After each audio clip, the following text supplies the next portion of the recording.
मैं हूं अंकित अवस्थी। यूरोप ने अपनी रही सही जो भी इज्जत थी उस पर भी बट्टा लगवा लिया। मुझे डर तो इस बात का है कि ट्रंप अगर इसी तरह से फायर मोड में रहे तो अभी थोड़े दिन पहले वेनेजुएला हुआ, फिर ग्रीनलैंड हुआ, फिर थोड़े उससे पहले गाजा हुआ, कहीं ऐसा ना हो कि एक दिन पूरे यूरोप को ये बोलेंगे सुनो ये पूरा हमको ही छोड़ दो, यूरोपियन देश तुम्हारी तो कोई औकात तो है नहीं, तुम्हारे पास फोर्सेस तो है नहीं, सारा मेरा ही तो किया जा रहा है। वास्तविकता भी है इस पूरे की पूरे पाई को अगर आप देखें तो 75% सीधा सीधा नाटो का बजट अमेरिका का है। नाटो बोले तो इन सारे देशों की संयुक्त फोर्सेस का बजट समझ लो। अब आप जब दो महाशक्तियां आपस में झगड़ रही होती हैं तो बिचौलियों को लगता है कि वो भीड़ में है, और उनको कई बार कहते हैं ना कि कई बार इमारत में हर ईंट को ये घमंड हो जाता है कि पूरी इमारत उस अकेली ईंट पर टिकी है। यूरोप का हाल कुछ वैसा ही था। कहते हैं कि ऊंट गाड़ी के नीचे चलते कुत्ते को लगता है कि इस गाड़ी में ताकत उसकी वजह से आई है। बहुत ज्यादा गंदी मैंने तुलना कर दी, क्षमा चाहता हूं, लेकिन वास्तविकता यही है कि ये गाड़ी चला ट्रंप रहे हैं, लेकिन यूरोप को लग रहा था कि ये उनकी वजह से है। यूरोप की इतनी भद्द क्यों पिटी? क्योंकि उनके दिमाग में अभी पुराना ट्रेलर चल रहा है। उन्हें लगता है कि जिस तरह हमारा दुनिया में पहले वर्चस्व होता था आज भी हम उसी में हैं, लोग हमें उतनी ही इज्जत देते हैं। लेकिन इज्जत ट्रंप ने भाई साहब कह के ली। चैनल पर नए हैं तो सब्सक्राइब कर लीजिए। यूरोपियन यूनियन की उस लाचारी का, जिसमें आप ये जान पाएंगे कि कभी यूरोप जो पूरी दुनिया पर राज करता था आज खुद इस तरह से पीड़ित है कि वो कौन से धड़े में रहे, किसके साथ रहे, किसके साथ ना रहे। हाल ही में यूरोपियन यूनियन के लीडर्स की, यूरोप के प्रमुख देशों की जो दशा हुई है उसकी आज एक मनोस्थिति आपको देखते ही बनेगी। क्योंकि रशिया यूक्रेन युद्ध ने दुनिया के सामने जो लाकर खड़ा कर दिया वो ये कि ये कभी वो कॉन्टिनेंट था जो दुनिया पर राज करता था, ना जाने कितने ही लोगों की बद्दुआएं प्राप्त किया कॉन्टिनेंट यूरोप आज अपने देशों की इज्जत के लिए संघर्षशील है। ये तमाम फ्रेम में लगे हुए जिन नेताओं को आप देख रहे हैं, इन सबके मन में ले देकर अगर किसी के प्रति बाद में जो घृणा भाव होगा वो इस व्यक्ति के होगा। क्योंकि 24 फरवरी 2022 को इस व्यक्ति की जिद के चलते, जिस जिद में इसका कहना था कि ये नाटो ज्वाइन करना चाहता है, इस व्यक्ति की जिद के चलते रशिया यूक्रेन युद्ध होता है, ना तो इसे नाटो मिलता है, ये सब मिलकर कहते हैं कि तुम्हें नाटो में ना ला पाएंगे हैं, साथ ही साथ में ना ही ये अपना देश बचा पाता है। रही सही स्थिति खराब होती है इन सभी देशों की, क्योंकि इनके घाव और कुरद के सामने आ जाते हैं। क्योंकि तमाम सैंक्शंस में ये होड़ करते हैं अमेरिका की, लेकिन उन सैंक्शंस में हालत खराब होती है इन सब की। परिणाम ये निकलता है कि ये महाशय और ज्यादा वॉयलेंट हो जाते हैं। देखिए, ट्रंप के उदय के पीछे की कहानी को कभी और डिकोड कर लेंगे, लेकिन अमेरिका के ऊपर हमने डिटेल में अंकित इंस्पायर इंडिया पर एक सेशन बनाया था कि अमेरिका कैसे महाशक्ति बना, और उस महाशक्ति में अभी एपेक्स पर पहुंचाने वाली जो स्थिति है वो रशिया यूक्रेन युद्ध है। साथियों, सेकेंड वर्ल्ड वॉर के बाद में दुनिया को यह लगने लगा था कि यूरोप विजेता तो बनकर आया है, लेकिन उसके पास इतने खर्च हो चुके हैं या उसके पास में स्थितियां इतनी बिगड़ चुकी हैं, क्योंकि सेकेंड वर्ल्ड वॉर विजेता फ्रांस और ब्रिटेन युद्ध जीत करके भी हारे थे, क्योंकि उन्होंने अपनी लगभग हर जमा पूंजी को युद्ध में खपा दिया था। व्यापारी बना अमेरिका उस दौर में जिस तरह से एक और बड़ी ताकत बना था, इस बार वैसा ही फिर से अमेरिका ने किया रशिया यूक्रेन युद्ध में। रशिया यूक्रेन युद्ध से अमेरिका की स्थिति और ज्यादा मजबूत हुई, ये अब आप एनालाइज कर पाते हैं। ऐसा मैं इसलिए कह रहा हूं क्योंकि यूरोप तो अपनी पुरानी नवाबी में रह गया कि हम तो साहब बहुत बड़े महान व्यक्ति हुआ करते थे, लेकिन अमेरिका ने रशिया पर प्रतिबंध लगवाए यूरोप को बोल करके कि मानो मेरी बात, अदरवाइज मैं तुम्हें छोड़ दूंगा। ऐसा कहते हुए यूरोप जो रूस के तेल पर और रूस की गैस पर निर्भर था वो बुरी तरह प्रताड़ित हुआ। परिणाम यह निकला कि यूक्रेन युद्ध में यूरोप पिसता चला गया। असल में मरा यूक्रेन नहीं, यूरोप था, यूरोपियन यूनियन के देश थे। आज जो आपने हालात देखे हैं ग्रीनलैंड को लेकर डेनमार्क के, आए दिन जो बेइज्जती होती है मैक्रोन की, मेलोनी की, अमेरिका जिस तरह से इन्हें ट्रीट करता है, कभी पूछता है कभी नहीं पूछता है, इन सबको एकजुट करके एक यूनिट भी नहीं मानता है कि तुमसे क्या ही बात करनी, वो जो पूरी स्थिति है उसकी आज बानगी मेलोनी के बयान में दिखती है। क्योंकि अब ये बहुत साल बाद वापस सोच में लौटी हैं, कहती हैं कि हमें पुतिन से बातचीत करनी चाहिए, और पुतिन से बातचीत की हेडलाइन बनती है मॉस्को टाइम्स में, इटालियन पीएम से EU should talk to Russia over Ukraine, कि यूक्रेन के मसले पर हमें रशिया से बात करनी चाहिए। इनसे पूछा गया मैडम किस तरह से आपके दिमाग में ये थॉट आया और अब कैसे आया? हम सब समझते हैं कि आपके दिमाग में ये थॉट क्यों आया, लेकिन आंसर मीडिया को देने के लिए कुछ तो आपने बताया होगा। बोले हाँ बताया। बोले कैसे? बोले हमें लगता है कि केवल एक पार्टी से बात करके क्या होगा, हम हर बार जेलेंस्की से बात कर लेते हैं, उनकी सुन लेते हैं। यूरोप को चाहिए कि अपना प्रतिनिधि वो रूस के लिए भी नियुक्त करें। मैडम बहुत तेज दिमाग चला आपका। मैडम अब तक कहां थे आप? जब तक ट्रंप हर दोनों को बिठाकर बात कर रहे थे, आप खुद यूक्रेन के सपोर्टर बनकर के बैठ करके साथ साथ चल रहे थे। ट्रंप खेला खेल रहे थे, आप दोनों से बात करने की जगह यूक्रेन का पक्ष लिए चल रहे थे। लेकिन आपको यह बुद्धि कहां से आई? बुद्धि आई फ्रांस से, बुद्धि आई इनसे, जो इन्होंने पकड़ पकड़ कर इनको निकाला था ना, उससे। आपको मालूम होगा जब रशिया ने यूक्रेन के एक क्षेत्र क्रीमिया पर कब्जा किया था, उस समय पर G8 से इन यूरोप के देशों ने अमेरिका के कहने पर रूस को बाहर निकाल दिया था कि नहीं, तुम्हें नहीं रहने का अधिकार है। उस समय ये सब लोग बड़े ही तेज बने थे कि हमें अमेरिका जितनी इज्जत प्राप्त है, हमने रशिया के खिलाफ फैसला लिया है। लेकिन आज अचानक इनके अंदर सद्बुद्धि आती है, कहने निकल पड़ते हैं कि नहीं नहीं साहब, हमको चाहिए कि रशिया से बात करनी चाहिए। इनसे पूछा कि मैडम कोई और भी है आपका भाई बंधु जो ऐसा सोचता है? बोले हाँ, अभी पिछले महीने ही मैक्रोन ने कहा था, उनकी बात मानने लायक। मैक्रोन जिसकी ट्रंप मजाक उड़ा रहे हैं, मैक्रोन जिनको लेकर कह रहे हैं कि मैक्रोन से हमने कहा कि सुनो हम ग्रीनलैंड लेना चाहते हैं, मैक्रोन ने कहा कि सर ऐसा नहीं कर सकते, आप ऐसा मत करिएगा। हमने कहा मैक्रोन चुप रहिए, तुम्हारे ऊपर टैरिफ लगा देंगे। ओ Trump I am sorry, please ऐसा मत करिएगा, आपको जो ठीक लगे वो करिए। रूस ने, अमेरिका ने इन यूरोप के सभी देशों की भुजे बल्ब की तरह एक झालर बना दी है, साथ में इन सबको घंटे की तरह बजाता चला जा रहा है।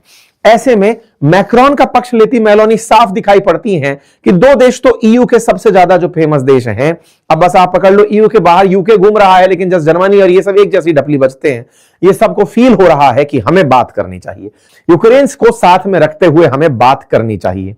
ये वही मैक्रोनी है जो कुछ समय पहले सेना को लेकर मना करती हुई दिखाई दी थी, कह रही थी कि मैं यूक्रेन में लड़ने के लिए सेना नहीं भेजूंगी।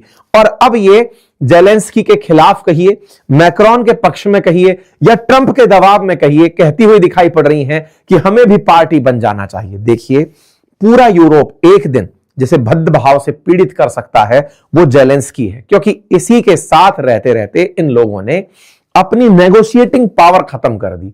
आज भारत यूरोप की तुलना में अगर इकोनॉमिकली देखा जाए तो कंप्लीट यूरोप और भारत की इकोनॉमी में काफी अंतर है, लेकिन फिर भी हम अपने आज तक के स्टैंड में किसी एक देश के साथ नहीं चले।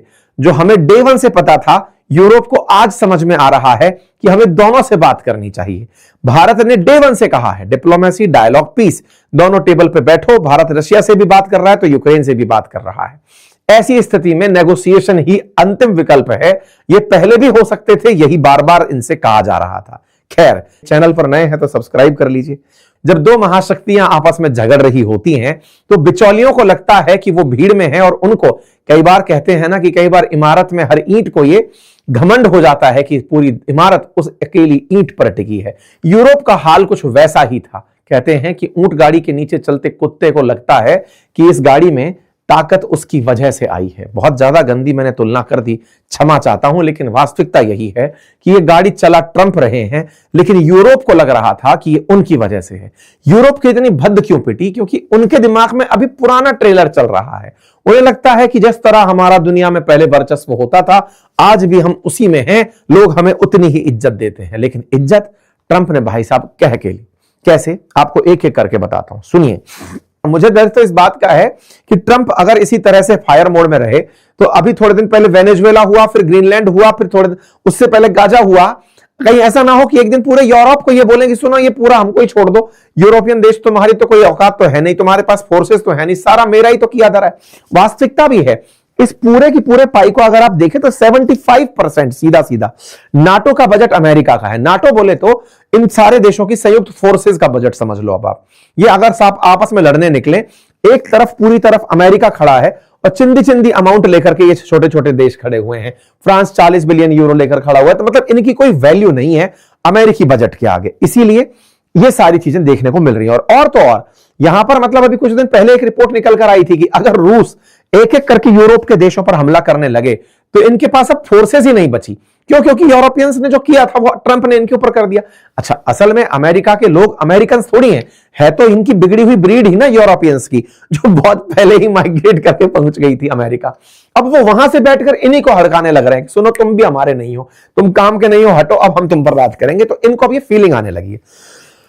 इस फीलिंग की ताजा बानगी आपने देखी होगी डेनमार्क के ग्रीनलैंड के मामले में, जिसमें ट्रंप पूरी तरह धमकाए पड़े हैं। इटली वाले लोग बोलने आए कि साहब मिस्टर ट्रंप आप ऐसे नहीं कर सकते, आपने इन लोगों के साथ ऐसा नहीं कर सकते। ट्रंप ने कहा सुनो हम सब कर सकते हैं, हम डेनमार्क से ग्रीनलैंड ले सकते हैं और उसके लिए पैसा देने की जरूरत नहीं है। पत्रकारों ने इनसे पूछा कि सर सुना है कि आप पैसा देने के मूड में हैं ग्रीनलैंड के लोगों को, बोले क्या जरूरत है, वो वैसे ही आ जाएंगे। फिर किसी ने पूछा, अच्छे पत्रकार, भले पत्रकार ने, कि सर एक बात बताइए, आपकी फोर्सेस तो ऑलरेडी वहां पर हैं, तो खरीदने की क्या जरूरत है, मतलब कब्जा करने की क्या जरूरत है। बोले तो फिर हम ग्रीनलैंड को, डेनमार्क को देके क्या कर रहे हैं, हमारी फोर्सेस हैं, हम भी तो यही कह रहे हैं कि वो हमारा है। बोले ओहो सर आपको जरूरत क्या है। बोले वो रशिया वाले अपने डिस्ट्रॉयर वहां खड़ी करके रखते हैं, हमें जरूरत नहीं है, हम अपने पड़ोस में चीन और रूस को नहीं चाहते, इसलिए उसको चाहते हैं। बोले सर ये गलत नहीं होगा, आप डेनमार्क के साथ गलत कर देंगे। बोले 500 साल पहले डेनमार्क ने नाव ले जाके ग्रीनलैंड खड़ी कर दी, इसका मतलब ये थोड़ी होता ग्रीनलैंड उसका हो गया, जिसकी ताकत उसका हो गया। भाई साहब खोले आम ये यूरोप को धमका दिए, ये लोग कुछ नहीं कर पाएंगे। और मैं आपको बता रहा हूं अभी 20 दिन निकल जाने दीजिए, वेनेजुएला के इसने कुछ शगुन लिया है कि हाँ भाई एक देश को बर्बाद करने के बाद 20 दिन का आराम लेना होता है, उसके बाद ये ग्रीनलैंड ही लेगा और ये यूरोपियन यूनियन देखते रह जाएंगे। यूरोपियन यूनियन को उस महादशा ने, जिसका नाम था यूक्रेन की दशा ने, पीड़ित कैसे किया जेलेंस्की के रूप में। आप ऐसे देखिए, ये बेचारे अमेरिका के साथ लग करके जो तेल और गैस अपनी जरूरत का पूरा यूरोप से, रशिया से खरीदते थे, ये बेचारे ताजा ताजा तैयार हुए कि सर हम यूरोप से, रशिया से नहीं खरीदेंगे, हम अमेरिका से खरीदेंगे। अमेरिका ने बाइडेन के काल में, चालाक बाइडेन भी था, मतलब असल में अमेरिका एक देश नहीं है, वो एक बड़ी कंपनी है, आप ऐसे समझिए, केवल अपना स्वार्थ सोचती है और कुछ नहीं। इन भाई साहब ने क्या करवाया अमेरिकियों ने यूरोपियन देशों के साथ, जिनको तेल और गैस की सख्त जरूरत पड़ती है। आप सोचकर देखिए कि रशिया से तेल गैस खरीदना बंद करवा करके खुद से करवा दिया, जो आज हमारे साथ करवा रहे हैं ना ये लोग कि रूस से तेल नहीं खरीदोगे हमसे खरीदोगे, बिल्कुल ऐसे ही यूरोप के साथ करवाया। यूरोप भी बेचारा रशिया से तेल खरीदना बंद किया, गैस खरीदना बंद किया और अमेरिका शिफ्ट हो गया। अमेरिका ने $70 बिलियन का तेल बेचा है भाई साहब इन लोगों को, $70 बिलियन का, 250 बिलियन पर ईयर स्पेंड कर रहा है ईयू, मतलब आप इससे अंदाजा लगा सकते हैं यूरोप ने अपनी एनर्जी आवश्यकता पर अमेरिका को कमा कमा के खूब पैसा दिया। तो कुल मिलाकर के इनकी जो स्थिति है वो देखने के लिए काफी सारे पॉइंट हैं। उन्हीं पॉइंट्स में ताजा ताजा जो बिंदु हैं वो बिंदु हैं अमेरिका ने ट्रंप के नेतृत्व में जिस तरह से फिलिस्तीन के लिए काम किया, यूरोप को बिल्कुल साइड में रखा, तो यूरोपियंस ने उसी से बचने के चक्कर में तो फिलिस्तीन को मान्यता दे डाली। ट्रंप को लगा कि तुम फिलिस्तीन को मान्यता दोगे, लो बेटा हम तुम्हें न्यूट्रलाइज कर देते हैं, समझौता ही खुद कराने पहुंच गए। इन लोगों की जो छोटी मोटी जो स्थिति थी ना, सऊदी अरब और फ्रांस जाकर के यूएन की प्रेसिडेंसी करते हुए बोले थे कि अगर इजराइल फिलिस्तीन पर हमला नहीं रोकेगा तो हम फिलिस्तीन को मान्यता दे देंगे, यानी गाजा पर हमला नहीं रोकेगा। तो ट्रंप ने कहा कि तुम कौन होते हो, लो बेटा मैं इन दोनों में समझौता करा देता हूं, लेके गया सबको, सबके बीच में समझौता करा दिया। तो यूरोप की पूरी इज्जत को मिटाने में ट्रंप लगे हुए हैं। परिणाम यह है कि ये सब लोग एक साथ अब समझ रहे हैं कि शक्ति संतुलन के लिए दूसरा देश जरूरी होता है। तो US other power kick Russia out of G8 जो करने वाले थे, उन्हें अब यह समझ में आ रहा है कि हमने बहुत जल्दबाजी में यूक्रेन का साथ देकर अमेरिकी बग्गी में बैठ गए, हमें रूस से जरूरत है बात करने की। रशिया यूक्रेन युद्ध यूक्रेन के लिए ज्यादा बुरा नहीं था, उससे कहीं ज्यादा बुरा यूरोप को सिद्ध होगा। सेकंड वर्ल्ड वॉर के बाद जितना यूरोप को नुकसान नहीं हुआ, इतना रशिया यूक्रेन के बाद होगा। अभी ताजा ताजा एक साहब वो ऑस्ट्रिया के इकोनॉमिस्ट बाहर निकल कर आए, उनने कहा कि अमेरिका के जितने भी हमारे यहां पर बेसिस हैं, हमें उन पर कब्जा कर लेना चाहिए, क्योंकि ऑब्वियस ही बात है ना, असल डर अब है क्या? डर तो अब यही है कि अमेरिका ने खुद के बेसिस इनके देशों में बनाए हुए हैं। हर देश में बेस आप उठाकर देखिए ना, ये जितने भी यूरोपियन देश हैं, इन सब जगह अमेरिकी फोर्सेस बैठी हुई हैं और इन लोगों से पैसा खर्च नहीं करवा रहे, खुद पैसा खर्च करके इन सब देशों के ऊपर ऑलमोस्ट कब्जा अब अमेरिका कर सकता है। इस स्थिति में ये बैठे हुए हैं। बकायदा यूएस की यूरोपियन कमांड बनी हुई है यूरोप पर कंट्रोल करने के लिए। तो मेरे को तो वो दिन देखना है जिस दिन अमेरिका ये कहेगा कि सुनो इतने इतने सारे देश जो है अब सारे पैक कर दो, अमेरिका हुआ है। ये देखने वाली चीज होगी। मैं तो नहीं बोलती है, इनसे एक पत्रकार पूछ रहा था, मैडम कुछ ऐसी प्लानिंग है क्या, लोग चर्चा कर रहे हैं, कुछ ऐसी प्लानिंग है क्या? बोले नहीं हमारी तो ऐसी कोई प्लानिंग नहीं है। मजा हो गया है। खैर कोई बात नहीं, दुनिया को भी फाइनली पता चला कि यूरोप में और अमेरिका में कितना प्यार बचा है। आप लोग इस विषय पर क्या सोचते हैं? अपनी राय जरूर कमेंट बॉक्स में दीजिए। चैनल पर नए हैं तो सब्सक्राइब कर लीजिए। फिलहाल के लिए इतना ही। अपने साथियों से भी इस चैनल को रिकमेंड करवाइए। Thank you so much.